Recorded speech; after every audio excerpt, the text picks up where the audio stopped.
কথায় আছে না, পুরী মানে বাঙালির সেকেন্ড হোম। আর সেই পুরী নিয়ে আজকের এই প্রতিবেদন। এই প্রতিবেদনে থাকছে তিনটি সতর্কমূলক বার্তা, যেটি অত্যন্ত গুরুত্বপূর্ণ। নাম্বার ওয়ানে থাকছে, আপনি যখন স্টেশনে নামবেন, তারপরে অটো বা টোটো ধরতে যাবেন হোটেলে যাওয়ার জন্য, সেখানে অটোওয়ালারা ভাড়া চাইবে ডবলের থেকে ডবল। তো আপনার যদি পূর্বে কোনো অভিজ্ঞতা থাকে বার্গেনিং করার, তাহলে তো ঠিকই আছে। না হলে জেনে নিন, স্টেশন থেকে স্বর্গদুয়ার যাওয়ার জন্য 150 থেকে 300 টাকা ভাড়া হয়, তার বেশি কোনো মতোই সম্ভব। নাম্বার টু হলো হোটেল।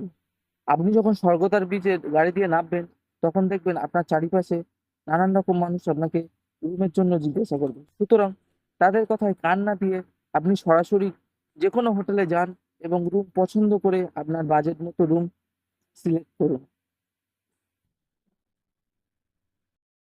নাম্বার থ্রি হলো পুরীর মন্দিরে আপনি যখন পুজো দিতে যাবেন, তখন দেখবেন অনেক পান্ডারা আপনাদেরকে কিছু অর্থের বিনিময়ে মন্দিরে খুব সহজে পুজো দেওয়ার কথা বলবে, যেটি একদমই কোনোভাবে সম্ভব নয়। সুতরাং ভগবান দর্শন করতে গেছেন, খুব ভালোভাবে লাইনে দাঁড়িয়ে দর্শন করাটাই বেশি ভালো বলে মনে হয়।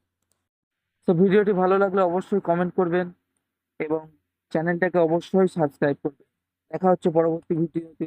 ততক্ষণ ভালো থাকবেন, সুস্থ থাকবেন।